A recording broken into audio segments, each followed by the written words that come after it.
Welcome back to channel అండి. Good morning everyone. So చీకట్లో చిరుదీపం next part upload చేస్తున్నాను. ముందు మాట, ఉపోద్ఘాతం, భవిష్యవాణి అని స్రవంతి అంటుంది రోహిత్తో. అవే కదా నేను రోజు చెప్తున్నాను ఇక్కడ. సరే, ముందు మాట, ఉపోద్ఘాతం, భవిష్యవాణి చెప్తున్నా సరే చాలా జాగ్రత్తగా స్పాయిలర్స్ ఇవ్వకుండా మాత్రం నన్ను నేను ఆపుకుంటున్నానండి. ఎందుకంటే నేను ఈ ప్రివ్యూ నేను మొత్తం స్టోరీ చదివాక అప్పుడు రికార్డ్ చేస్తానమాట. సో గబాల్న స్టోరీ ఎక్కడ నా నోట్లోకి వచ్చేస్తుందో ఆ రోజు జరిగేదని భయం వేస్తూ ఉంటుంది. ఒక్కోసారి అలాగ స్పాయిలర్స్ నోరు జారిపోతూ ఉంటాయి అనుకోండి. సరే, రోహిత్, స్రవంతి చక్కటి జీవితాన్ని స్టార్ట్ చేసేస్తున్నారు. వాళ్ళిద్దరూ తొందరగా లవ్ చేసుకుని కొన్ని లవ్ సీన్స్ కూడా ఉంటే బాగుంటుంది కదండి. చూద్దాం ఉన్నాయో లేదో. కథలోకి వెళ్ళిపోదామా? రోహిత్ ఎక్కడా కనిపించలేదమ్మా. ఆ డ్రగ్స్ ఫ్రంట్ దగ్గర లేడు, కార్ల దగ్గర లేడు. మామూలుగా ఉండే చోట్లన్నీ వెతికొచ్చాను అన్నారు. ఆయన ముఖం చూస్తుంటే స్రవంతికి తనెంత పొరపాటు చేశానో అర్థం కాసాగింది. రోహిత్ ఇంకా మామూలు కాలేదా? తనే తొందరపడి ఆవేశపడి ఏదేదో అనేసింది. తను అన్న మాటలు దాచకుండా అంకుల్కి చెప్పేసింది. అలా అనకుండా ఉండాల్సిందమ్మా అన్నారాయన. ఆయన భోజనం చేయలేదు. తిరిగి వచ్చారేమో, అలసటగా ఉన్నారు. ఎప్పుడు జోక్స్ వేస్తూ నవ్వుతూ ఉండే ఆయన ఎప్పుడూ ఉండనట్లు సీరియస్గా ఉన్నారు. బట్టలు మార్చుకుని మళ్ళా వరండాలో పచార్లు చేయసాగారు. స్రవంతి అక్కడికి వచ్చింది. గుమ్మం పట్టుకుని నిలబడి అంకుల్ అంటూ పిలిచింది. ఏంటమ్మా అన్నారాయన. క్షమించండి అంకుల్, నేను తొందరపడ్డాను బాధగా అంది. కళ్ళల్లో నీళ్లు తిరుగుతున్నాయి. అబ్బే అదేంటి, అలా అనుకోవద్దు అన్నారాయన. కాస్త ఆగి, మనం కావాలి అనుకుంటే రోహిత్ తిరిగి వస్తాడు, అవసరం లేదనుకుంటే రాడు. ఆ నిబ్బరం నేను తెచ్చుకుంటున్నాను అన్నాడు. రాత్రి 11 గంటలవుతుండగా రోహిత్ వచ్చాడు. మాధవ్ నాయర్ సంతోషంగా ఎదురెళ్ళపోయి తమాయించుకుని కుర్చీలో ఉండిపోయాడు. అతను లోపలికి వచ్చి సరాసరి పెరట్లోకి వెళ్ళి కాళ్ళు చేతులు కడుక్కుని వచ్చాడు. వెళ్ళి పడుకుంటుంటే నాయర్ గారు పిలిచారు. రోహిత్, అన్నం తిన్నాన్రా? నాకు ఆకలి లేదు. స్రవంతి నాకు అంతా చెప్పింది. పుస్తకాల గురించి నువ్వు బాధ పెట్టుకోవద్దు. నీకు ఇష్టం లేదు, తగలపెట్టావు అంతే. అతను ఏం మాట్లాడలేదు. నాయర్ గారు తర్కించలేదు. తర్కిస్తే మాటకి మాట పెరిగి ఏం గొడవ అవుతుందో అని ఆయన భయం. ఇంటికి వచ్చారు. కంటికి ఎదురుగా ఉన్నాడు, అంతే చాలు. ఆ పూట ఎవ్వరూ భోజనం చేయలేదు. 3 రోజుల తర్వాత స్రవంతి టేబుల్ దగ్గర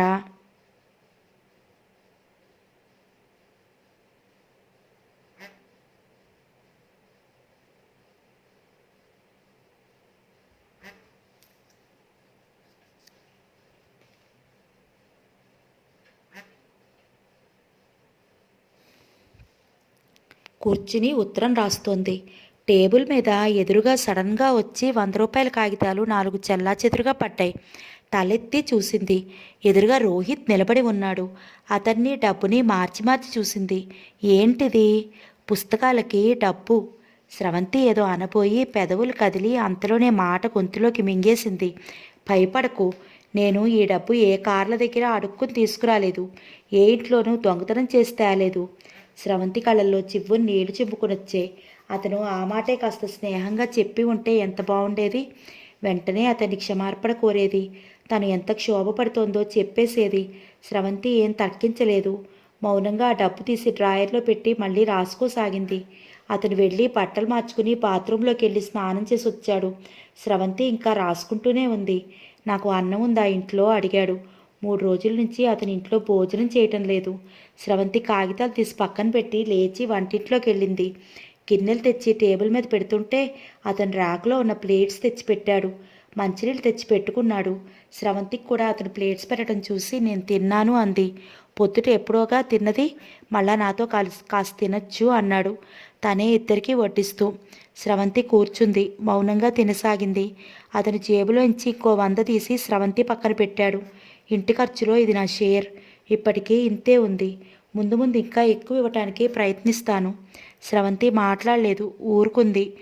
ఏదైనా అనకుండా ఏంటా మౌనవ్రతం? అతడు తీవ్రంగా అడిగాడు. ఏమనమంటావో చెప్పు. నీకు నేను ఎలా మాట్లాడితే బాగుంటుందో చెప్తే అలాగే మాట్లాడతాను. నాకు నచ్చనట్లు మాట్లాడడం అవసరం లేదు.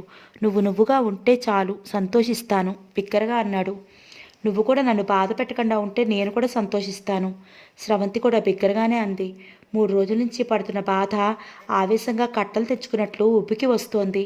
అతను హఠాత్తుగా మౌనంగా ఉండిపోయాడు. స్రవంతి వైపు అలాగే చూస్తూ ఉండిపోయాడు. అతని కళ్ళల్లో అతని గుండె నీ నిలువున కత్తితో చీల్చేస్తుంటే పడే నరక యాతన కనిపిస్తోంది. అతను చట్టుకున్న గ్లాసు నీళ్లు కంచంలో చెయ్యి మీద పోసేసుకోబోయాడు. స్రవంతి వేగంగా గట్టిగా అతని చెయ్యి పట్టుకుని ఆపేసింది. అతను తలని కుడి మోచేతి వంపులో దించేసుకున్నాడు. రోహిత్ పిలిచింది స్రవంతి. అతను మౌన పాషాణంలా ఉండిపోయాడు. రోహిత్ మళ్ళీ పిలిచింది. నేను మీ వాడిని అనుకున్నాను, కాదని ఇప్పుడు తెలిసింది. అతని కంఠం ఎక్కడి నుంచో మాట్లాడుతున్నట్లుగా ఉంది. స్రవంతి కుర్చీలో నుంచి లేచి అతని పక్కకొచ్చింది. నన్ను బతకటానికి ఆశ కల్పిస్తారు, మళ్ళీ ఇలా చంపేస్తారు. రోహిత్ చప్పున అతని తల మీద చెయ్యి వేసింది. అలా అనుకోకు. ఈ 3 రోజుల నుంచి నువ్వు ఇంట్లో కాఫీ తాగడం లేదని, అన్నం తినడం లేదని నేను అంకుల్ ఎంత బాధపడుతున్నామో నీకు తెలియదు. స్రవంతి రోహిత్ తల పొట్ట దగ్గరికి తీసుకుంది. నిజం చెప్తున్నాను, ఆ రోజు నుంచి నేను ఎంత నరకం అనుభవిస్తున్నానో తెలుసా? నేనేదో వాగానని అనుకో, నా చెంప మీద నువ్వు కొట్టి బదులు తీర్చుకోవాల్సింది. నువ్వు అలా చేసుంటే నేను చాలా సంతోషించే దాన్ని. ఒకటి బాగా గుర్తుపెట్టుకో, జరిగిన దానికి నీకంటే నేను ఎక్కువ సిగ్గుపడుతున్నాను. నిన్ను అవమానిస్తే నన్ను నేను అవమానించుకున్నట్లే. డబ్బు కావాలంటే నువ్వు మళ్ళీ అవే పనులు చేస్తావేమో అనిపించింది. ఐఎమ్ సారీ రోహిత్, నిజంగా చెప్తున్నాను. నన్ను నమ్ముతావో నమ్మవో నీ ఇష్టం మరి.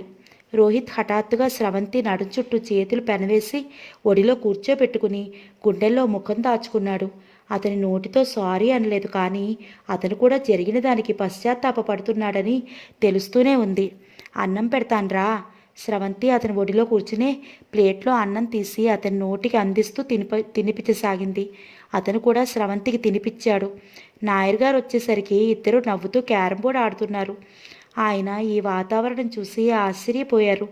మబ్బులు విడిపోయి సూర్యరశ్మి వచ్చిన ఇల్లులా ఉంది ఇప్పుడు. ఆయన పడుకోబోతుండగా స్రవంతి మంచినీళ్ళు దగ్గర పెడుతూ తక్కువ స్వరంతో రోహిత్ డబ్బిచ్చిన వైనం చెప్పింది. డ్రాయర్ సొరుగులాగి డబ్బు తెచ్చి ఆయన చేతికిచ్చింది. ఇంటి ఖర్చులో భాగంగా 100 రూపాయలు ఇచ్చిన సంగతి కూడా చెప్పింది. ఆయన పెదవి నమురుతూ ఆలోచనగా ఉండిపోయాడు. రోహిత్కు ఒకసారిగా ఇంత డబ్బు ఎక్కడి నుంచి వచ్చింది?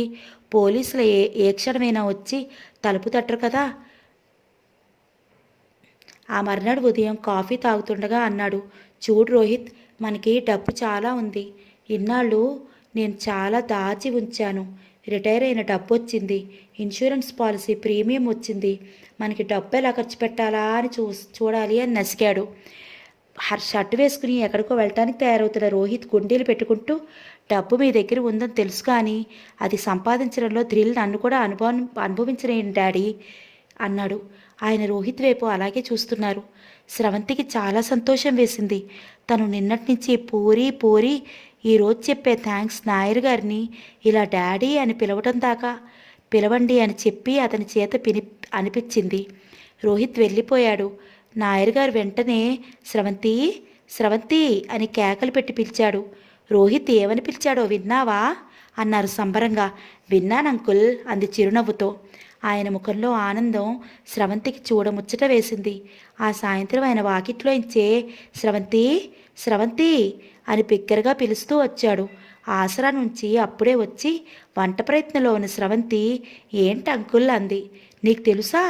ఆయన ఆయాసంగా అడిగారు. ఏంటి? కంగారుగా చూసింది. రోహిత్, మన రోహిత్. రోహిత్ ఏంటి? బియ్యం చేట కింద పెట్టేస్తూ అంది. మెయిన్ రోడ్ చిట్ట చివర జలీల్ మోటార్ సర్వీస్ లేదు, అక్కడ పనిచేస్తున్నాడు. ఏంటి? స్రవంతి నమ్మలేనట్లు చూసింది. అవునమ్మా, నేనక్కడ స్కూటర్ పెట్రోల్ పోయించుకుంటుంటే కార్ని వాటర్ పైప్తో కడుగుతున్న కుర్రాన్ని చూపిస్తూ మా కొత్త కుర్రాడు ఏదో అంటూ నవ్వాడు. జలీల్కి నేను తెలుసు కదా. రోహిత్ నవ్వాడు. జలీల్ భయంగా చూస్తూ, సార్ ఉద్యోగం అడిగాడు అబ్బాయి, మీరు తుపాకీ తెస్తారేమోనని భయపడ్డాను. అదేం ఉండదని, ఉద్యోగం చాలా అవసరమని అన్నాడు. అందుకని ఇచ్చాను సుమా, భయంగా చెప్పాడు.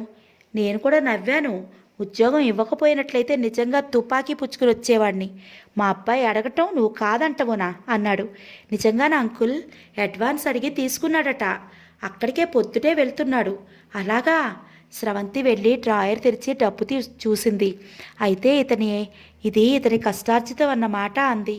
ఆహా, ఇక నువ్వు నిశ్చింతగా వాడొచ్చా డబ్బు అన్నారాయన. స్రవంతి రోహిత్ ఇచ్చినా కూడా ఆ డబ్బు వాడలేదు. మళ్ళీ తిరిగి ఇవ్వాల్సి వస్తుందేమోనని అలాగే ఉంచింది. స్రవంతి అద్దంలో చూసుకుంటూ బొట్టు పెట్టుకుంటోంది. వంట పని అయిపోయింది. రేపు ఆసరాలో అకౌంట్స్ చూడటానికి ఆడిట్ పార్టీ వస్తోంది. పొద్దుటే తను వెళ్ళిపోవాలి. కూరలు కొని తెచ్చిపెట్టుకుంటే 5 గంటలకే లేచి వంట చేయొచ్చు. ఒక్కరోజుకి వంట లేకపోతే ఏమవుతుందమ్మా? బయట హోటల్లో తెచ్చేస్తానులే, శ్రమ పడకు అని నాయర్ గారు అన్న స్రవంతి వినదు. తనుండగా అంకుల్కి అవసరం ఏంటి అనిపిస్తుంది. బయట మబ్బు పట్టి గాలి వీస్తోంది. వర్షం వచ్చే సూచనలు కనిపిస్తున్నాయి. స్రవంతి పెరట్లో ఆరేసిన బట్టలు తెచ్చి మడత పెడుతోంది. ఇంతలో కిటికీ దగ్గర బయట రోడ్డు మీద నుంచి షిప్ షిప్ అని పీప్ పీప్ అని స్కూటర్ హారన్ వినిపించింది. ఒక్కసారి కాదు, 2-3 సార్లు. స్రవంతికి ఒళ్ళు మండింది. ఎవరో రౌడీ కుర్రాడయి ఉంటాడు. పోకిరి వెధవలు హారన్ వేస్తారు. ఎవరా అని వచ్చి చూస్తే పళ్ళు వికిలించటం, లేకపోతే కన్ను గీటటం. ఇంకా అక్కడ పీప్ పీప్ అని అనిపిస్తూనే ఉంది. స్రవంతి కబాలను వచ్చి కిటికీ తలుపులు ముయ్యబోతూ సిగ్గులేదా అనబోయి స్రవంతి పెదవులు హఠాత్తుగా ఆగిపోయాయి. బయట స్కూటర్ మీద రోహిత్ కూర్చున్నాడు. అతనే హారన్ మోగిస్తున్నాడు. అది మాధవనాయర్ గారికి స్కూటర్. పాడైతే మెకానిక్ దగ్గర పెట్టి చాలా రోజులైంది. మెకానిక్, ఇది పాత బండి అయిపోయింది. మీరెంత బాగు చేయించినా డబ్బు దండగే. మళ్ళీ రిపేర్ వస్తుంది. కొత్తది కొనేయండి సార్ అనేవాడు. ఆయనకి దాన్ని రిపేర్ చేయించి విసుగొచ్చి మెకానిక్ దగ్గరే పడేశాడు. హార్ని, ఈ గుర్రం బాగైందా ఏంటి? ఆశ్చర్యానందాలతో అంటూ రోహిత్ మాట వినగానే బుజ్జి మాకు కూడా కాళ్ళు కిటికీలో పెట్టి ఎగిరెగిరి చూస్తూ కుయ్యమంటూ పలకరిస్తోంది. గుర్రం బాగవటమా? ఆగ మేఘాల మీద పరిగెడుతుంటే రోహిత్ స్కూటర్ని వీధిలో రై రై అంటూ పోనిస్తూ పోయే వాళ్ళ పక్క నుంచి రివ్వున దూసుకెళ్తూ కట్స్ కొడుతూ వాళ్ళని హడలు కొడుతూ తిరిగి కిటికీ దగ్గర ఆపాడు. అందరూ చోద్యంగా చూస్తున్నారు. ఎలా ఉంది అని అడిగాడు. బ్రహ్మాండంగా ఉంది అంది. ఏంటి భుజానికి బ్యాగ్? ఎక్కడికి వెళ్తున్నావు? కూరలు కొనాలి. ఇంట్లో టీ పొడి సోప్స్ అయిపోయాయి. బజార్కి వెళ్తున్నాను. రా, నేను తీసుకెళ్తా. ఇప్పుడే వస్తున్నా. స్రవంతి గబగబా తలుపులు మూసేసి బయట తలుపు తాళం వేయబోతుంటే బుజ్జి కూడా అప్పటికే బయటకు వచ్చేసింది. స్రవంతి మళ్ళీ తలుపు తీసి దాన్ని లోపలికి తొయ్యబోయింది. బుజ్జి నారలా సాగిందే తప్ప లోపలికి వెళ్ళలేదు. స్రవంతి చెప్పులు వేసుకుంటే చాలు ఎక్కడికో వెళ్తుందని దానికి తెలుసు. దాన్ని ఏడిపించుకు స్రవంతి, తీసుకురా అన్నాడు. స్రవంతి బ్యాగ్ తీసుకుని వచ్చి బుజ్జిని ఒళ్ళో కూర్చోబెట్టుకుని అతని వెనక కూర్చుంది. స్కూటర్ రయ్యమని వెళ్ళసాగింది. సాయంత్రం వేళేమో వీధులు జనంతో రద్దీగా ఉన్నాయి. స్కూటర్ ఆగమేఘాల మీద వెళ్తున్నట్లుగా ఆటోలని తప్పించుకుంటూ కారుల మధ్య నుంచి దూసుకుంటూ స్రవంతి ఆ ఓ అని అంటుంటే బాణంలా దూసుకెళ్తూనే ఉంది. ఒక ఎర్ర మారుతి కారు జోరుగా వెళ్తోంది. స్కూటర్ని ఓవర్టేక్ చేసి వెళ్ళింది. పట్టుదలగా రోహిత్ ఓవర్టేక్ చేశాడు. ఏంటిది పరుగు పందెంలా? స్రవంతి అరిచింది. పందెం నాకు ఇష్టం అన్నాడతను. బుజ్జి స్రవంతి ఒడిలో పిల్లి కోన్లా ముడుచుకుపోయి కూర్చుంది. షాపు దగ్గర ఆగి కావలసిన కూరలు సోప్స్ కొనుక్కున్నారు. అంకుల్కి నీకు షేవింగ్ క్రీమ్ షాంపూ అయిపోయాయి అంది. రోహిత్ అవి కూడా తీసుకుని అన్నిటికీ డబ్బు తనే చెల్లించాడు. బుజ్జికి బిస్కెట్ ప్యాకెట్ తీసుకున్నాడు. ఏమిట్రా బుజ్జిగా, భయపడుతున్నావా? దాన్నెత్తిన ఒక్కటి ముట్టాడు. నేనేం భయపడలేదు అంది స్రవంతి గొప్పగా. అయితే నువ్వు పంతానికి థ్రిల్ ఫీల్ అవుతావన్నమాట అన్నాడు. మళ్ళీ స్కూటర్ ఎక్కాడు. ఇటెక్కడికి అంది స్రవంతి. అప్పుడే ఇంటికా అన్నాడు. రోహిత్ స్కూటర్ని పబ్లిక్ గార్డెన్లోకి తీసుకొచ్చాడు. రై రై అని అక్కడంతా తిరిగాడు.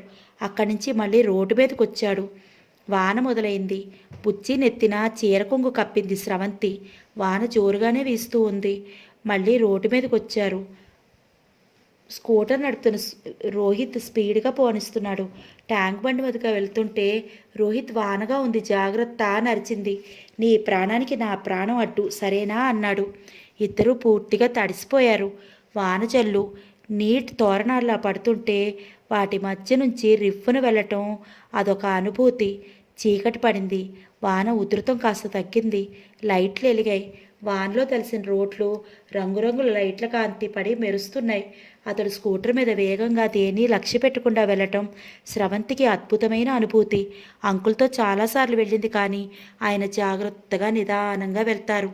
ఈ థ్రిల్ ఉండదు. ఇద్దరు తిరిగి ఇంటికొచ్చేసరికి నాయర్ గారు తాళం వేసిన ఇంటి ముందు వరండాలో నిలబడి ఎదురు చూస్తున్నారు. స్కూటర్ మీద దిగిన ఈ ఇద్దరిని ఆశ్చర్యంగా చూశారు. మీకు ప్లెజెంట్ సర్ప్రైజ్ ఇవ్వాలని నేను ముందుగా ఇది బాగు చేస్తున్నట్టు చెప్పలేదు అన్నాడు. నాయర్ గారికి స్కూటర్ మళ్ళా ఇంత కండిషన్లో ఉండి కనిపించడం చాలా ఆనందంగా అనిపించింది. స్రవంతి బుజ్జిని తుడిచి తను బట్టలు మార్చుకుని తల తుడుచుకుంటుంటే రోహిత్ హాచ్ హాచ్ అని తుమ్మటం వినిపించింది. స్రవంతి కూడా కావాలని అతన్ని అనుకరిస్తూ హాచ్ హాచ్ అంది. ఇద్దరూ ఫక్కుని నవ్వారు. ఆ నవ్వుతున్న ఇద్దరిని చూస్తుంటే నాయర్ గారికి తన ఇంట్లో 1000 జీవతోరణాలు మిలమిల్లాడుతున్నంత కళగా ఆనందంగా అనిపించింది. 1000 దీపతోరణాలు మిలమిల్లాడుతున్నంత కళగా ఆనందంగా అనిపించింది. ముగ్గురు కలిసి భోజనం చేశారు. బుజ్జి గుమ్మం బయట వెచ్చని పాలు తాగి మూతి నాక్కుంటూ విశ్రాంతిగా పడుకుని పల్టీలు కొడుతోంది. నాయర్ గారు కొసరి కొసరి వడ్డించి తినిపించారు. స్రవంతి రోహిత్ స్కూటర్ని పందెపు గుర్రంలా ఎలా నడిపాడో వర్ణించి చెప్పసాగింది. భోజనాలు అయ్యాయి. నాయర్ గారు ప్లేట్స్ తీస్తుంటే రోహిత్ వారించాడు. అంకుల్, అది నా పని, వదిలేయండి మీరు. పర్వాలేదు రోహిత్. నా పని మీరు చేయొద్దు, వీరికి ఇక రెస్టు అంటూ తనే ముగ్గురు ప్లేట్స్ తీసి సింక్లో వేసి పంపు కింద కడిగేశాడు. స్రవంతి అతనికి పడుకోబోయేటప్పుడు విక్స్ ఇచ్చి గుండెలకి రాసుకోమంది. నాయర్ గారు నిద్రపోయారు. నేను రాసుకోను అన్నాడు. జలుబు ఎక్కువ అవుతుంది. అవని, ఎందుకు రాసుకోవు? అతను మాట్లాడలేదు. లాల్చీ గుండెలు విడివిడి రోమమయమైన ఛాతీ కనిపిస్తోంది. స్రవంతి మొహమాటంగా వెళ్ళిపోబోయింది. కాసేపు నా దగ్గర కూర్చోకూడదా అడిగాడు. స్రవంతి తిరిగి చూసింది. అతని కళ్ళల్లో చిలిపితనం కాదు, పడగ విప్పుతున్న కోరిక కానీ లేదు. నువ్వు నా దగ్గర కూర్చుంటే నాకు చాలా హాయిగా ఉంటుంది స్రవంతి అనే అభ్యర్థనలా అర్థింపుగా ఉంది. స్రవంతి వచ్చి అతని మంచం మీద కూర్చుంది. అతడు స్రవంతి చెయ్యి అందుకుని కళ్ళ మీద పెట్టుకుని కళ్ళు మూసుకున్నాడు. కొద్దిసేపు అయిన తర్వాత అన్నాడు, స్రవంతి, ఈ సాయంత్రం గుర్తుకొస్తే నాకెలా అనిపిస్తోందో తెలుసా? నేనేనా అనిపిస్తోంది. ఎందుకో అనుమానం, నాలో ఇంకా అంత శక్తి ఉందా అని.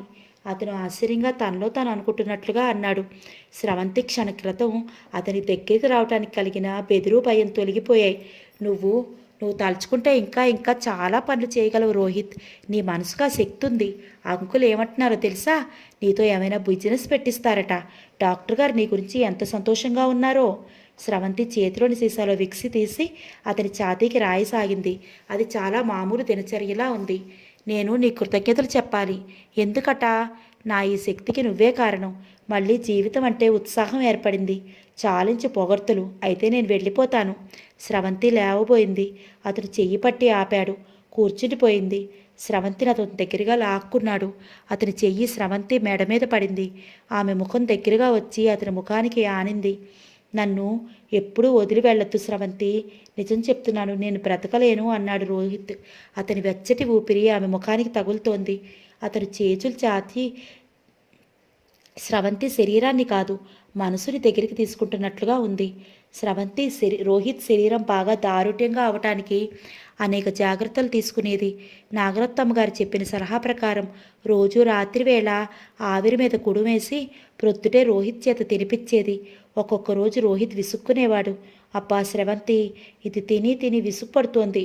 మంచివాడివి కదూ, ఇంకొక 4 రోజులు తింటే ఇంకా నీ ఆరోగ్యం బాగుంటుంది. ఇప్పుడు నాకేమైంది? బాగానే ఉన్నాను కదా. బాగానే ఉన్నావులే, కానీ డాక్టర్ గారు ఏమన్నారు? నువ్వు ఇంకా వెయిట్ పెరగాలని చెప్పలేదు. అబ్బా, ఆయన ఒకరు విసుక్కోబోయాడు. అదుగో కళ్ళు పెద్దవి చేసింది. ఓకే రోహిత్ స్రవంతికి దండం పెట్టాడు. స్రవంతి ప్లేట్లో అందించిన ఆవిరి కూడా తినసాగాడు. తింటూ అడిగాడు, అవును, నేనింత బలం పెంచుకుని ఏం చెయ్యాలి? లోకంలో చేయటానికి చాలా మంచి పనులున్నాయి. మనకి చెయ్యాలనే ఇచ్చా, ఒంట్లో శక్తి ఉండాలి. కానీ ఉదాహరణకి మా ఆసరా ఉంది చూడు, పిల్లలకి ఆవరణలో పార్కు వేయిస్తానని చెప్పానుగా. అతను అవునన్నట్లు తల ఊపాడు. స్రవంతి వెళ్తుంటే పిలిచాడు, అవును, ఎప్పుడు విన్నా నీ ఆలోచనలు ఎవరో ఒకరి కోసమే ఉంటాయి. నీకు నీవుగా ఏమీ ఆలోచించవా ఏంటి? నాకా? స్రవంతి మధురంగా నవ్వింది. నాకు అంకుల్ ఉన్నారు, నువ్వున్నావు, నాకు కావలసినదంతా మీ దగ్గర లభిస్తోంది. నాకు వేరే లోటు ఏముంది చెప్పు? భగవంతుడు నాకు ఇంత అదృష్టం ఇచ్చాడు. నేను సుఖంగా శాంతంగా ఉన్నాను అని వెళ్ళిపోయింది. రోహిత్ సాయంత్రం వేళ ఎప్పుడైనా ఒకసారి తనకి పని అంటూ లేనప్పుడు స్కూటర్ మీద ఆసరాకి వచ్చి స్రవంతిని తీసుకువెళ్తూ ఉంటాడు. మొదటిసారి అతను రాగానే స్రవంతి పిల్లలందరినీ పరిచయం చేసింది. బేబీ, రవి, గోపి చేసిన చేతి పనులు చూపించి, శేషు అయితే చెప్పనవసరం లేదు, కళ్ళు కనిపించవు కానీ అతను చెయ్యని పని లేదు. అంజమ్మ రోహిత్ని చూసి ఆశ్చర్యంగా బుగ్గలు నొక్కుంటూ, ఓరి ఓర్ని, ఆ ఎముకలు కూడా అయ్యేనా ఆ దొరబాబు? నేను అసలు గుర్తుపట్టనే లేదు. ఓలమ్మో ఓలమ్మో, ఎంత మంచి రంగో, బంగారంలా మెరిసిపోతున్నాడు అంటూ మెచ్చుకుంది. స్రవంతి సుశీలాదేవికి కూడా రోహిత్ని పరిచయం చేసింది. రోహిత్, స్రవంతి ఎప్పుడూ నీ గురించి చెప్తూనే ఉంటుంది. మేము పెద్దవాళ్ళమయ్యాం, మా చేతనైంది చేశాం. మీలాంటి చిన్నవాళ్ళు కూడా మా స్రవంతిలాగా ఇలాంటి కార్యక్రమాల్లో పాల్గొని చేయగలిగింది ప్రోత్సహించి చెయ్యాలి అంటూ ప్రోత్సహించింది. ఇంతలో అక్కడ రూప వచ్చింది. బ్యాగ్ తెరిచి ఆవిడ ముందు కూర్చుని సుశీలాదేవికి డబ్బిస్తూ, మేడం, మా అమ్మ ఇది పంపారు, ఇప్పటికీ టిక్కెట్లు అమ్మితే ఇంత వసూలైంది అంది. మేం వెళ్తాం మేడం. స్రవంతి, రోహిత్ లేచారు. రూప తిరిగి చూసింది, ఆశ్చర్యపోయింది. వాళ్ళు వెళ్తున్నారు. రూప సుశీలాదేవిని ఆత్రంగా అడిగింది, ఇతనెవరు మేడం? ఎవరేమిటి? స్రవంతి వాళ్ళ cousin. He's a nice boy. ఆవిడ మాటలు పూర్తి కాకుండానే రూప చటుక్కున క్యారిడార్లో స్రవంతి వాళ్ళ దగ్గరికి పరిగెత్తుకొచ్చింది. హాయ్ అంది. రోహిత్ తెల్లబోయి చూశాడు. సార్, మీ పేరు? అతను ప్రశ్నార్థకంగా చూశాడే తప్ప జవాబు చెప్పలేదు. రోహిత్. స్రవంతి తనే జవాబు చెప్పింది. రూప వెంటనే చేయి చాచి అతని చెయ్యి అందుకుని గట్టిగా కరచాలనం చేసి ఊపేస్తూ ఉత్సాహంగా, glad to meet you sir, I am very very happy అంటూ అతని చేతి మీద పుట్టుమచ్చలు చూసింది. రోహిత్ చెయ్యి విడిపించుకున్నట్లే వదిలించుకున్నాడు. ఎందుకు? కారణం ఏంటి? స్రవంతి అడిగింది. దానికో పెద్ద కథ ఉందిలేండి అని అతని వైపు తిరిగి, సార్, మీరెక్కడుంటారు అంది. దానికి అతను జవాబు చెప్పలేదు. వెళ్ళిపోతూనే ఉన్నాడు. మేమా? శివాజీ పార్క్ పక్క సందు. స్రవంతి మాట్లాడుతుంటే రోహిత్ ఆమె చేయి పట్టుకుని లాక్కుపోయాడు. శివాజీ పార్క్ పక్క సందు. రూప కంఠోపాఠం చేసుకుంది. ఇద్దరూ స్కూటర్ మీద వస్తుంటే స్రవంతి, ఆ అమ్మాయి ఎవరు అని అడిగింది. అదే నేను నిన్ను అడగబోతున్నాను అన్నాడు.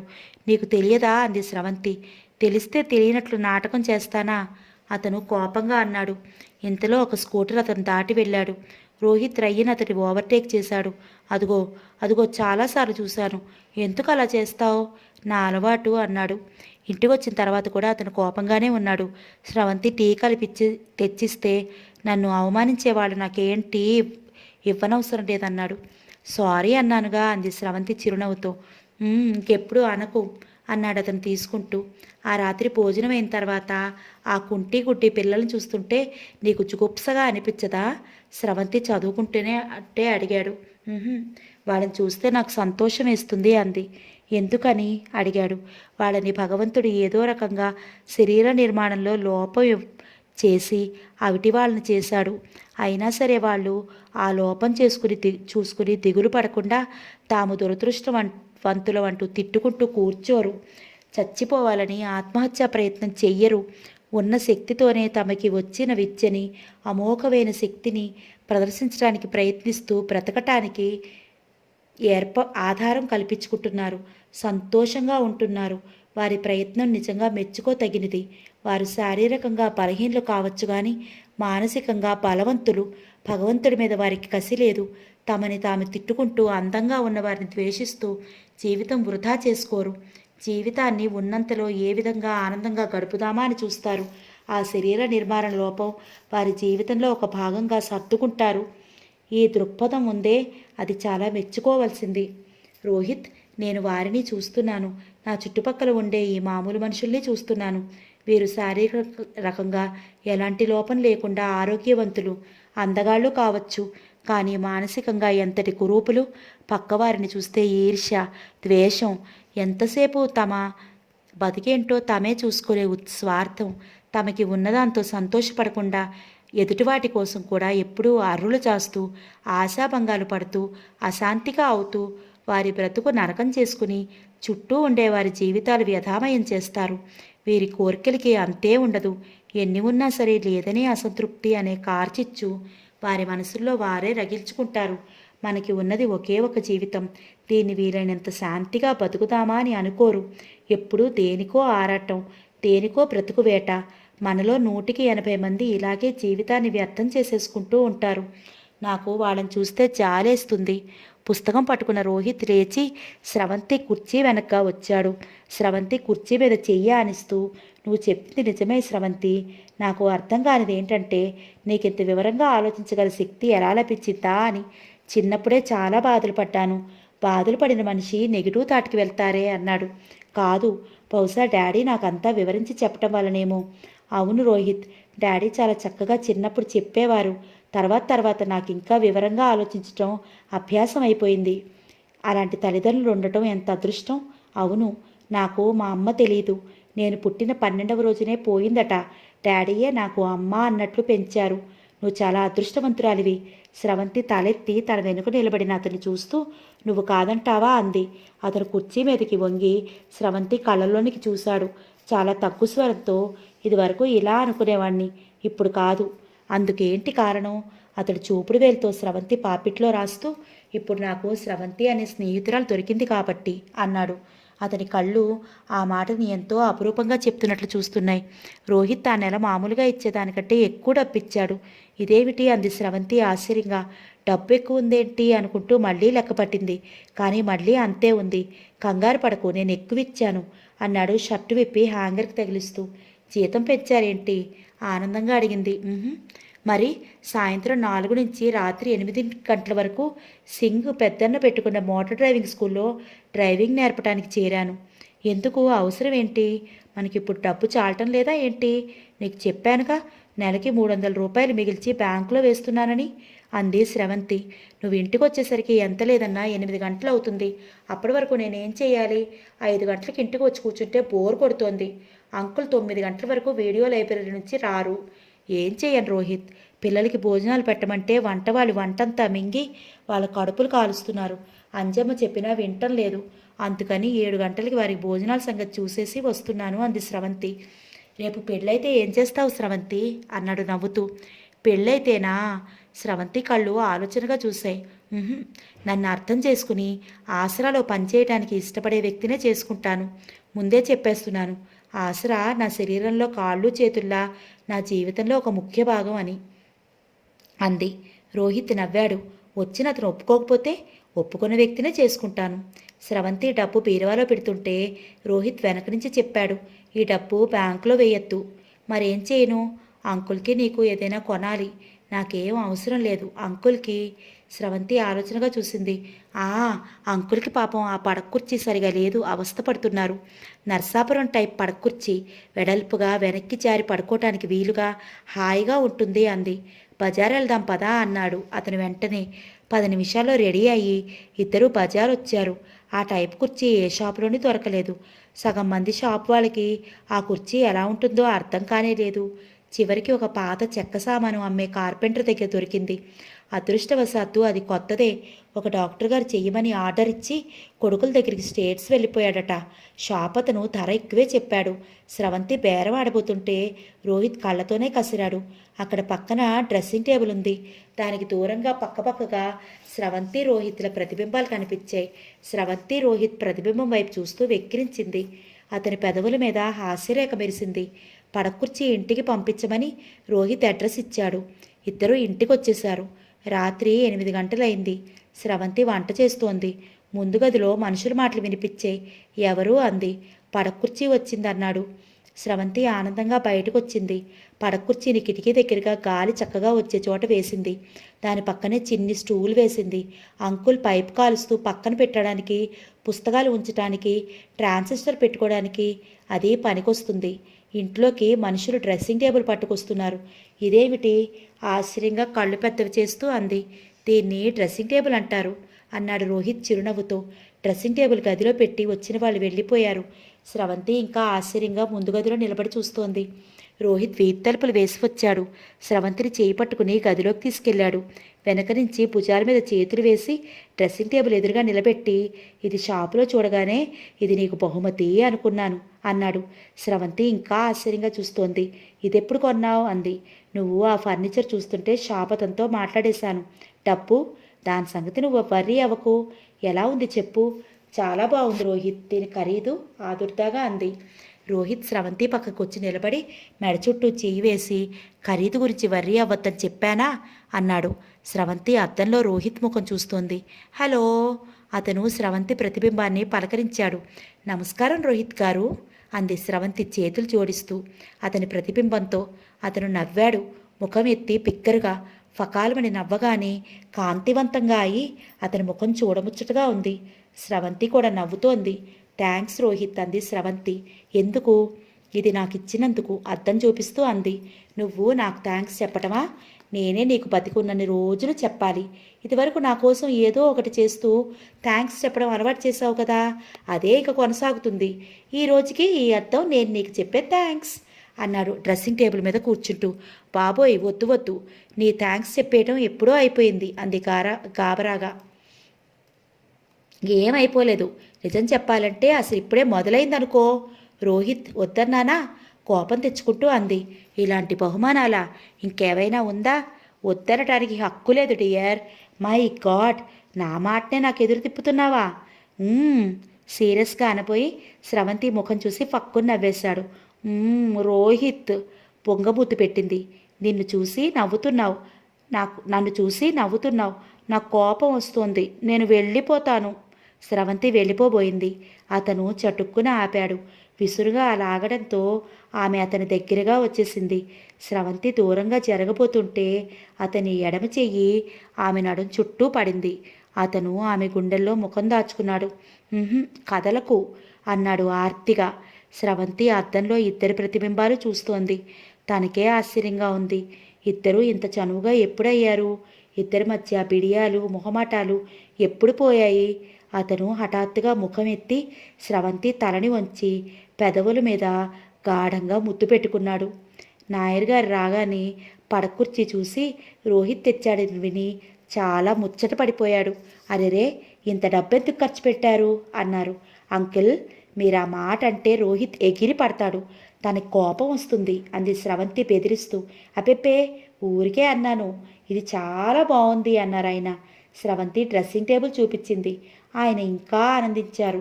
ఇది చాలా అవసరం. ఆయన నెత్తి మీద కొట్టుకుంటూ, చూసావా, ఇది నాకు తట్టనే లేదు అన్నారు.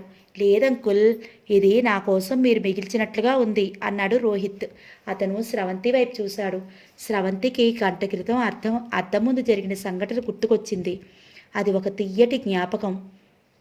మెల్లిగా అక్కడి నుంచి వెళ్ళిపోయింది. రోహిత్, నన్నెంత ఆశ్చర్యపరిచావు ఈరోజు. చాలా సుఖంగా ఆనందంగా కూడా ఉంది అన్నారు నాయర్ గారు పడకుర్చీలో పడుకుని పై పెలిగిస్తూ. మిమ్మల్ని ఆశ్చర్యపరచడం నాకు థ్రిల్గా ఉంది అంకుల్ అన్నారు రోహిత్. స్రవంతి పక్క సత్తుతుంటే రోహిత్ కుర్చీలో కూర్చుని వెనక్కి వాలి కళ్ళు మూసుకుని రేడియోలో పంకజ్ ఉదాస్ గజల్ వింటున్నాడు. పడకుర్చీలో పడుకుని హుక్కా కాలుస్తూ నాయర్ గారికి జీవితం ఎన్నడూ లేనంత సుఖంగా ఆనందంగా నిర్వికారంగా అనిపిస్తోంది. మనసు నిండా తృప్తి శాంతి. పాడు ప్రపంచంతో కానీ తనలో తనకి కానీ ఎలాంటి యుద్ధం లేదు. వార్ జరిగిన తర్వాత శాంతి వాతావరణంలో ఉండే సైనికుడి మనసులా ఉంది. ఆయన మంచినీళ్ళు తెచ్చి తన మంచం దగ్గర పెడుతున్న స్రవంతిని చూస్తున్నారు. రోహిత్ని చూస్తున్నారు. ఎక్కడ రోహిత్, ఎక్కడ స్రవంతి, ఎక్కడ తను? జీవన తుఫాన్లో కొట్టుకు వచ్చి ఒక కొమ్మకి చేరి ఇక్కడ గూడు తగిలించుకున్నారు. ఐకమత్యంలో ఒకరికి ఒకరు కావాలనే ఆత్మీయతతో ఒంటరితనాన్ని దుఃఖాన్ని తరిమి కొట్టేసి ఆనందంగా బ్రతుకుతున్నారు. ఒకరి పట్ల ఒకరికి నమ్మకం, స్నేహం, ఆత్మీయత ఈ మూడు లోపించటం వల్లనేమో మామూలు కుటుంబాల్లో అంతకంతకు రణరంగం తారాస్థాయిలో జరుగుతూ ఉంటుంది. మనిషికి మనిషి తోడు అనే సత్యం విస్మరించి అహంభావం పోయి ఉన్న శాంతిని చిన్నాభిన్నం చేసేసుకుంటారు. చివరికి మిగిలేదేమిటి? బ్లడ్ ప్రెషర్, హార్ట్ అటాక్స్ లాంటి రోగాలు, లేకపోతే ఆత్మహత్యలు, లేకపోతే పిచ్చాసుపత్రులు. అవును, నిజంగా పిచ్చివాళ్లే. జీవితం విలువ, కుటుంబం విలువ, సాటి మనిషి విలువ తెలియని ప్రతి మనిషి పిచ్చివాడే. నెల రోజుల తర్వాత స్రవంతి ఆసరా ఆఫీసు నుంచి బయటికి వచ్చి బస్టాండ్ వైపు వెళ్ళబోతుంటే గేట్ బయటనే రోహిత్ స్కూటర్ మీద ఎదురు చూస్తూ కనిపించాడు. అదేమిటి, సాయంత్రం డ్రైవింగ్ కారులో వెళ్ళలేదా అంది దగ్గరికొస్తూ. ఉదయం లేవగానే అతనికి కాఫీ ఇస్తుంది, అతని స్నానానికి ఏర్పాట్లు చేస్తుంది. వంట చేస్తున్నంతసేపు అతను ఏదో ఒకటి సాయం చేస్తూ స్రవంతి వెంటే ఉంటాడు. ఇద్దరూ కలిసి భోజనం చేస్తారు. ఎవరి పనికి వారు బయలుదేరతారు. మధ్యాహ్నమో లేక ఏ సాయంత్రమో ఏదో ఒక సమయంలో అతను ఎక్కడి నుంచో అక్కడి నుంచి ఎంత పని ఉన్నా సరే ఎలాగోలా అలా వీలు చూసుకుని స్రవంతికి ఆసరాకి ఫోన్ చేస్తారు. సాయంత్రం ఇంటికి వెళ్ళిన అరగంటలో రానే వస్తాడు. అయినా సరే ఒక గంట తర్వాత అతన్ని చూస్తే స్రవంతికి ఎంతసేపు తర్వాతనో చూసినట్లుగా అనిపిస్తుంది. ఆసరాలో అతను పిల్లల చేత గార్డెన్ వేయించాడు. గార్డెన్ మధ్య ఉయ్యాలొకటి కట్టించాడు. అదంతా పిల్లల్ని, శేషుని, అంజమ్మని కలుపుకొని తనే చేశాడు. పచ్చగా ఉన్న ఆ వాతావరణం చూస్తుంటే స్రవంతికి అక్కడ రోహిత్ని చూస్తున్నట్టే ఉంటుంది. అంజమ్మకి, శేషుకి అతనంటే ప్రత్యేకమైన ఇష్టం. బేబీ రవి అయితే మరీను. అతను రాగానే కంఠం విరిపించగానే ఎక్కడున్నా పరిగెత్తుకొస్తారు. అతను ఇప్పుడు వారిలో ఒక భాగం అయిపోయాడు. రోహిత్ చాలా మంచివాడు, కష్టజీవి అంటూ సుశీలాదేవి కూడా ప్రశంసిస్తూ ఉంటుంది. 1-2 సార్లు జగదీష్ చంద్రప్రసాద్ వచ్చాడు. అతను, స్రవంతి, బేబీ కబుర్లు చెప్పుకుంటూ చెట్ల నీడల కింద నడుస్తున్నారు. అతను బొంబాయిలో తను తెరిచిన ఆఫీస్ భవనం ఎంత బాగుందో, దానిలో గల ఫర్నిచర్, ఫోన్ల రంగులు, కిటికీలు తెరిస్తే కనిపించే సముద్రం, రాత్రివేళ మెలిమెల్లాడే లైట్లు వర్ణించి చెప్తుంటే స్రవంతికి ఈ ఊకొడుతూనే మధ్య మధ్యలో కళ్ళు దూరంగా చెట్ల దగ్గర పిల్లలతో పనిచేస్తున్న రోహిత్ వైపే మళ్ళుతూ ఉండటం గమనించిన జగదీష్ చంద్ర, మీరు వింటం లేదు, నా కంఠశోష మాత్రమే అంటుంటే ఉలిక్కిపాటుగా వింటున్నాను అంది. రోహిత్ గెరాజ్లో పనిచేస్తున్నాడని తెలిసి జగదీష్ చంద్ర, మీ కజిన్కి నేను అంతకంటే మంచి ఉద్యోగం ఇప్పించగలను అన్నాడు. స్రవంతి అదేమిటి, ఆ మాట రోహిత్తో అనలేదు.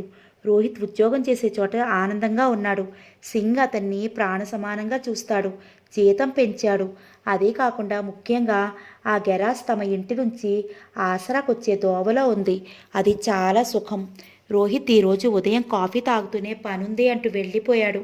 స్రవంతి ఆసరాకి వస్తూ త్రోవలో గెరాజ్ దగ్గర ఆగి అతనికి క్యారియర్ ఇచ్చింది. అతను తీసుకుంటున్నాడు. సరిగ్గా అదే సమయంలో రమ్య ఎర్రటి మారుతి కారులో ప్రదీప్తో అక్కడికి వచ్చింది.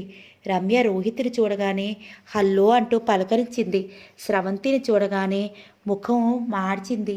స్రవంతి అనే వ్యక్తి తెలియనట్లుగా వీపు ఆమె వైపు తిప్పి, రోహిత్ గారు గుర్తున్నానా, నా స్కూటర్ 2 సార్లు బాగు చేశారు అంది. 2 సార్లు కాదు, ఒక్కసారి, హోటల్ నయాగరా దగ్గర అన్నాడు. రమ్య ప్రదీప్ని పరిచయం చేసింది. ప్రదీప్ చాలా స్టైల్గా కారు నానుకుని ఉన్నవాళ్ళ అబ్బాయిలాగా హుందాతనం ప్రకటిస్తూ నిలబడి మాట్లాడుతున్నాడు.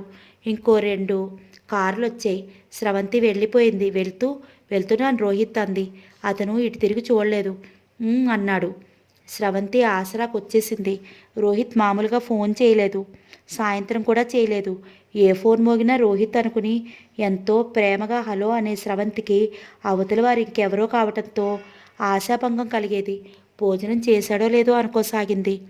అలాంటిది ఇప్పుడు హఠాత్తుగా ప్రత్యక్షమయ్యేసరికి చాలా సంతోషంగా అనిపించింది.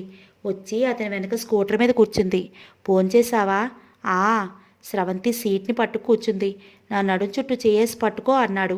స్రవంతి అతని భుజం మీద చేయి వేసింది. ఇటెక్కడికి అంది. స్కూటర్ ఇంటిదారి వైపు వెళ్ళటం లేదు. నీతో ఒక ముఖ్యమైన విషయం చెప్పాలి అన్నాడు. ఏంటది? భుజం మీద నుంచి ఆసక్తిగా అడిగింది. తినబోతూ రుచి అడగటం దేనికి? ఇంటి దగ్గర చెప్పకూడదా? మళ్ళీ అడిగింది. ఖచ్చితంగా వచ్చింది సమాధానం. స్కూటర్ సరాసరి వచ్చి బిర్లా టెంపుల్ దగ్గర ఆగింది. స్రవంతి దిగింది. అతను మౌనంగా మెట్లెక్కాడు. స్రవంతి అనుసరించింది. అతను మధ్యలో స్రవంతి చేతిని తన చేతిలోకి తీసుకున్నాడు. ఇలా మనిద్దరం జీవితంలో కూడా చాలా మెట్లెక్కాలి అన్నాడు. స్రవంతి ఫక్కుని నవ్వింది. ఎందుకు నవ్వుతావు? నీ గొణుగుడు చూస్తే నాకు నవ్వొస్తుంది. గొణిగానా?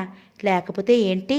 చెయ్యాలనుకున్నవి చెయ్యాలి కానీ దానికి ఉపోద్ఘాతాలు, ముందు మాటలు, భవిష్యత్వాణిలు ఎందుకంట? అతను గాలికి ఎగురుతున్న క్రాఫ్ట్ని మునివేళ్లతో సరిచేసుకున్నాడు. నువ్వు మరీ ప్రాక్టికల్గా మాట్లాడుతున్నావు సుమా అన్నాడు. ఇద్దరూ మెట్లెక్కి పైకొచ్చారు. జనంతో కలిసి నడుస్తున్నారు. స్రవంతి లోపల ఆలోచిస్తోంది. అతను చెప్తోన్న ఆ ముఖ్యమైన విషయం ఏమిటా అని. ఇంకే ఉంటుంది. ఆ ఊహ రాగానే స్రవంతి చెంపలు కెంజాయిలు అలుముకోసాగాయి. గుండెలు గొబగొబలాడుతున్నాయి. తను ఊహించలేని విషయం ఏమీ కాదు. అయినా సరే ఎలాగో అనిపిస్తోంది. తన తెలివి ప్రాపంచిక విషయాలని చాలా నిర్వికారంగా తీసుకునే స్వభావం ఎక్కడికి పోయాయో. ఒక మామూలు అమ్మాయిలా మనసు స్పందిస్తోంది. ఇద్దరూ లోపలికి వెళ్ళి దేవుడిని చూసి దండం పెట్టుకుని బయటికి వచ్చి ట్యాంక్ బండ్ వైపుకి అందరూ కూర్చునే చోటు కాకుండా ఎడం వైపుకు ముందు దగ్గరికి వచ్చి కూర్చున్నారు. స్రవంతి చుట్టూ పరిసరాలను చూస్తోంది. అతను చూస్తున్నాడు. ఇద్దరి మధ్య మౌనం. ఆ మౌనం ఇద్దరి హృదయాల్లో భావాన్ని సరిచేయాలని ప్రయత్నిస్తున్నట్లుగా ఉంది. స్రవంతి అతను పిలిచాడు. అతని కంఠం చాలా జంకుగా మంద్రస్థాయిలో ఉంది. ఎటో చూస్తూనే అంది. నేను నేను అతను ఆగిపోయాడు. ఏంటి అతన్ని ప్రోత్సహిస్తున్నట్లుగా అంది. ఎంత చనువు ఉన్నా ఇలాంటివి మాట్లాడటం చాలా కష్టమేనని ఇప్పుడు తెలుస్తోంది. నేను చాలా ముఖ్యమైన విషయం చెప్పబోతున్నాను. కమాన్ షూట్ ఇట్ అచ్చు అంకుల్ అన్నట్లే అంది. నువ్వు ఇటు చూడు. ఎటో చూస్తున్న స్రవంతి తల తిప్పి అతని వైపు చూసింది. కళ్ళు అతని మీద నిలిచాయి. నువ్వు నన్ను తిట్టావు కదా అర్థింపుగా అన్నాడు. తిట్టటమా? లోపల ఆశ్చర్యపోయింది. ఇష్టమైన అబ్బాయి వచ్చి నిన్ను పెళ్లి చేసుకుంటాను అంటే ఈ ప్రపంచంలో ఏ ఆడపిల్లైనా అసలు తిడుతుందా? అందులోనూ తను ఏంటి పిచ్చి అనుమానాలు అతనికి. స్రవంతి కళ్ళల్లో వెన్నెల వెలుగులు మెరుస్తున్నాయి. ఆ సాయం సంధ్యలో ఆ బంగారు ముఖం మరింత వన్నెతో మెరిసిపోతోంది. అతను ఆగాడు. స్రవంతి చెంపలు కెంపులవుతుండగా సృష్టిలో అందం ఆనందం అంతా ఆమె ముఖంలోకి వచ్చి చేరినట్లుగా చూస్తోంది. నువ్వు? నేను వచ్చే నెలలో జరగబోయే మోటార్ ర్యాలీలో పాల్గొనాలని అనుకుంటున్నాను స్రవంతి. స్రవంతి ముఖంలో చిరునవ్వు అలాగే ఉంది. కానీ కళ్ళల్లో కాంతి అంతరించిపోయింది. ఏంటి అంది. వచ్చే నెలలో మన సిటీలో జరుగుతున్న చార్మినార్ ఛాలెంజ్ మోటార్ ర్యాలీలో మోటారిస్టుగా పాల్గొంటున్నాను. ఏమిటి? నుదురు సన్నగా చిట్లిస్తూ ప్రశ్నార్థకంగా చూసింది.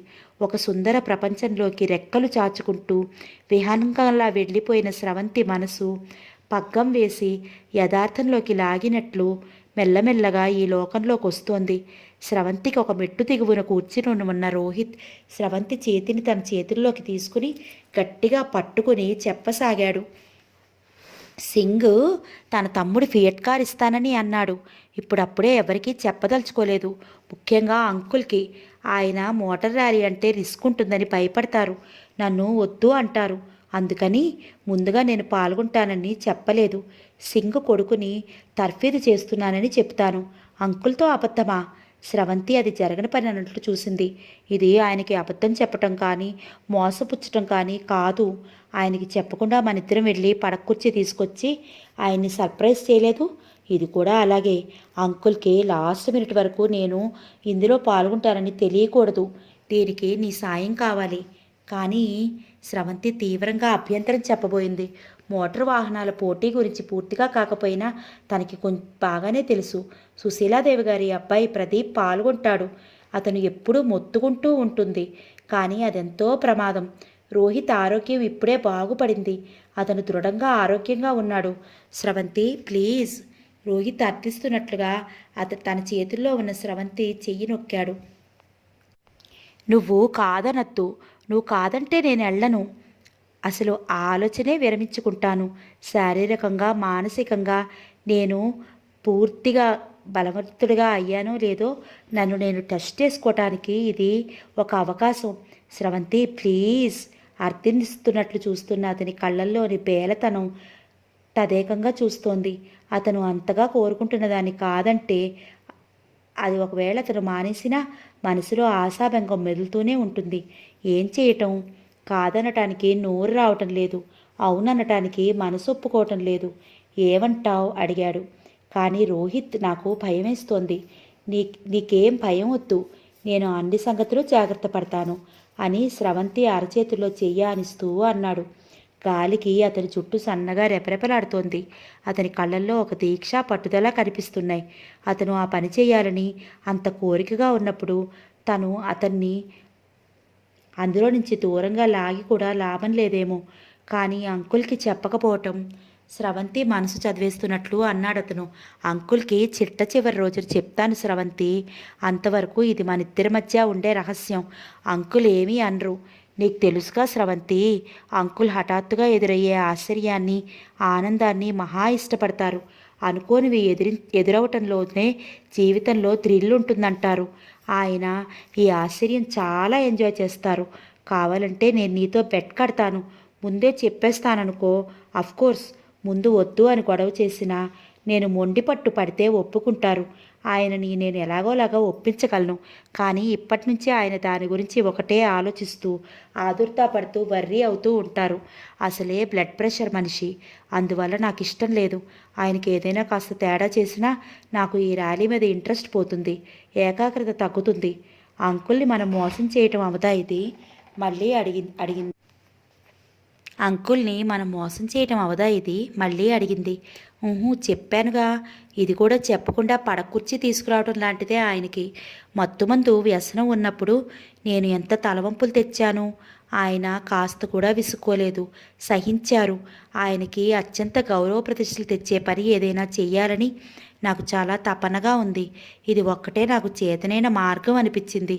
నేనే కాదు, నా వెంట నిన్ను కూడా కారులో తీసుకెళ్తాను అన్నాడు. నేనా? ఆశ్చర్యంగా అంది. అవును నువ్వే. నేను కారు డ్రైవ్ చేస్తాను, నువ్వు నావిగేటర్గా నా వెంటుంటావు. అంటే? అర్థం కానట్టు అడిగింది. నావిగేటర్ అంటే కారు డ్రైవ్ చేస్తున్న వ్యక్తికి పక్కనే ఉండి రోడ్డు మీద కనిపించే గుర్తులు చూస్తూ రోడ్డు బుక్కు దగ్గర పెట్టుకుని ఎప్పటికప్పుడు ఎంత దూరంలో ఏముందో తీసుకోవలసిన జాగ్రత్తలు, హెచ్చరికలు చేస్తూ ఉండే వ్యక్తి. నిజం చెప్పాలంటే డ్రైవర్ గెలవటం అనేది సగభాగం ఈ నావిగేటర్ అనే వ్యక్తి మీదనే ఆధారపడి ఉంటుంది. నేనా? నేను? నాకు అసలే కారు గురించి ఓనమాలు కూడా తెలియవు. బిక్కముఖంతో చూస్తూ అంది. అతను చేతి మీద తన అరచేత్తో తట్టాడు. భయపడకు, కావలసినంత టైం ఉంది.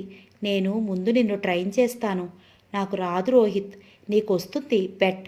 నీలో గ్రహింపు జ్ఞాపకం చాలా ఉంది, అది చాలు. తను అరగంట పైగా ఆ మోటార్ ర్యాలీ గురించే చెప్పాడు. స్రవంతి వింటోంది ఆశ్చర్యంగా, ఆనందంగా. అతను టైం చూసుకున్నాడు. ఇక వెళదామా? అంకుల్ వచ్చుంటారు అన్నాడు. స్రవంతి లేచింది. అరే, చీకటి పట్టం కానీ లైట్లు వెలగటం కానీ తామిద్దరూ గమనించలే లేదు. స్రవంతి, రోహిత్ ఇద్దరూ చెయ్యి పట్టుకుని లైట్ల వెలుతురులో బిర్లా మందిర్ మెట్లు దిగి వస్తున్నారు. ఇద్దరి ముఖాల్లో ఉత్సాహం ఉరకలు వేస్తోంది. ఒక గొప్ప పనిని ఇద్దరూ కలిసి చేయబోతున్నట్లుగా. అది ఒక రహస్యంలా దోవ పొడుగున కార్ల ర్యాలీ గురించే సంభాషణ జరిగింది. ఇంటికొచ్చారు. నాయర్ గారు అప్పటికే వచ్చి ఉన్నారు.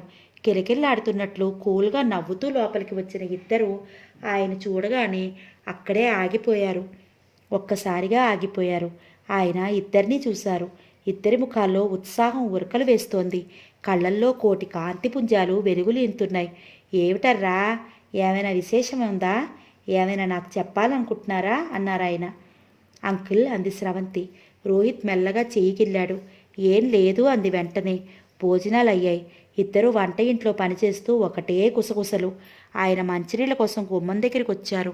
గుసగుసలు ఆగిపోయాయి. ఇద్దరు సీరియస్గా పనిచేస్తున్నారు. నాయర్ గారు 10 గంటలు అవగానే నిద్ర మూసుకురాగా లైట్ తీసేసి పడుకున్నారు. స్రవంతి పుస్తకం చదువుతోంది. మధ్య మధ్యలో తన వైపు చూస్తోంది. అది గమనించిన ఆయన ఆవలిస్తూ లైట్ తీసేసి పడుకున్నారు. ఆయనకి నిద్ర పట్టింది. గంట తర్వాత చెమట పోసి మెలకు వచ్చింది. లేచి బెడ్ లైట్ వేశాడు. గోడవారుగా మంచం ఖాళీగా ఉంది. అక్కడ స్రవంతి లేదు. ఆయన రోహిత్ గది వైపు చూశారు. ఆ గది తలుపులు బార్లా తెరిచున్నాయి. లోపల లైట్ వెలుగుతోంది. ఎక్కడి నుంచో తక్కువ గంటల్లో మాటలు వినిపిస్తున్నాయి. ఆయన లేచి చూశారు. పెరట్లో చాప వేసుకుని కూర్చుని ఇద్దరూ ఏదో సీరియస్గా మాట్లాడుకుంటున్నారు.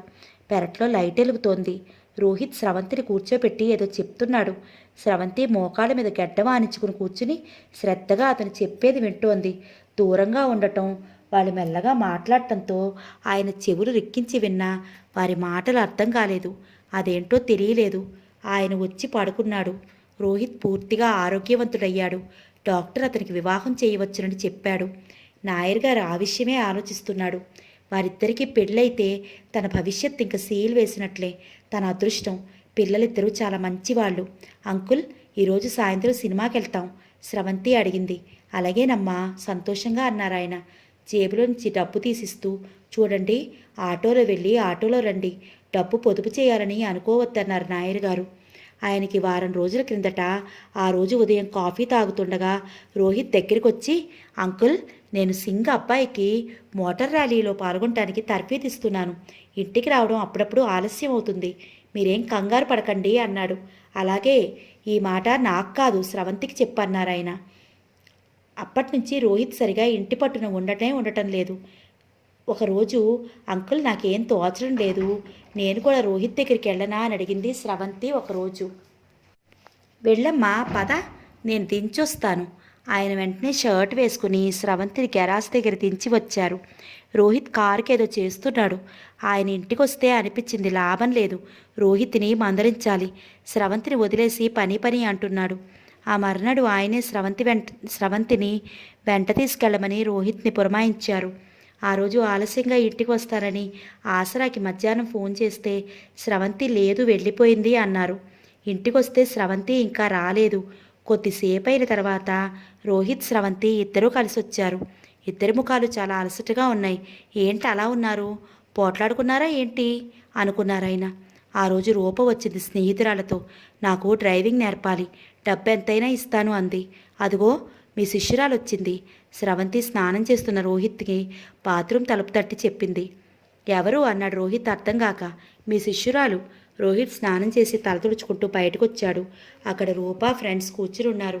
హాయ్ అంటూ లేచి ఎంతో ఆనందంగా పలకరించారు. డ్రైవింగ్ నేర్చుకుంటానండి, మీరు నేర్పాలి అంది రూప. నేను ప్రత్యేకంగా ఎవరికీ నేర్పను, మీరు ఇంకోసారి ఇలా ఇంటికి రావద్దు. డ్రైవింగ్ నేర్చుకోవాలంటే సింగ్ దగ్గర మాట్లాడాల్సిందే, ఖచ్చితంగా చెప్పేశాడు. రూపా వాళ్ళ ముఖాలు వెలవెలపోయాయి. వాళ్ళు వెళ్ళిపోయారు. అదేంటి మరీ అలా మొరటుగా చెప్పావు అంది స్రవంతి. వాళ్ళ పద్ధతి నాకు తెలుసు, అనవసరమైన చనువు చాలా తీసుకుంటారు. ఈరోజు ఇంటికొచ్చారు, రేపు వంటింట్లో దూరి కాఫీలు కడిపేస్తారు. బజార్లో కనిపిస్తే హాయ్ అంటూ పలకరిస్తారు. నువ్వు అది విన్నావంటే నేనేదో వాళ్ళని ఉత్సాహపరిచానని అనుకోగలవు. ఎందుకొచ్చిన బాధ అన్నాడు. నేనేదైనా అంటారని వాళ్ళని రావద్దని అన్నావా? నాకు వెంటనే తోచిన ఆలోచన అదే. మరి చాలే, సిల్లీగా మాట్లాడుకో. నేనేం అంత తెలుసుకోకుండా అన్ను. అసలు నేనన్నా అనకపోయినా నువ్వు అలా నా కోసం అని వాళ్ళతో అంత నిర్మోహమాటంగా మాట్లాడకూడదు. ఎందుకని? అలా ప్రతిదీ నన్ను మెప్పించడానికి చేస్తే తర్వాత నీకే ఇబ్బంది ఎదురవుతుంది. ఎలా? తర్వాత నేను ప్రతి చిన్నదానికి శాసించడానికి అలవాటవుతాను. మగవాళ్ళు చాలామంది ఇలాగే ఆడవాళ్ళని సంతోషపరుస్తున్నామనే యావతో మొదట్లో ఆవిడికి పట్టాభిషేకం చేసినట్లు కనుసన్నల్లో మెలిగినట్లు చేస్తారు. కొంతకాలం అయిన తర్వాత చెయ్యలేరు. విసుగు పుట్టో ఇబ్బంది వలనో చేయలేకపోతారు. దానితో సింహాసనం ఎక్కిన ఆవిడగారు దిగరు. పైనుంచి నేనంటే నీకు ఇష్టం పోయింది అంటూ నస మొదలు పెడుతుంది. దానితో గొడవలు మొదలవుతాయి. కాబట్టి నువ్వు నన్ను అలా మహారాణిలా చెయ్యనక్కర్లేదు. అతను స్రవంతి వైపు తిరిగాడు. నీకు ఇన్ని సంగతులు ఎలా తెలుసమ్మా? ఆశ్చర్యంగా చూశాడు. మన చుట్టూ ఉన్న ప్రపంచాన్ని గమనిస్తే చాలా తెలుస్తాయి అబ్బా అంది చిలిపిగా.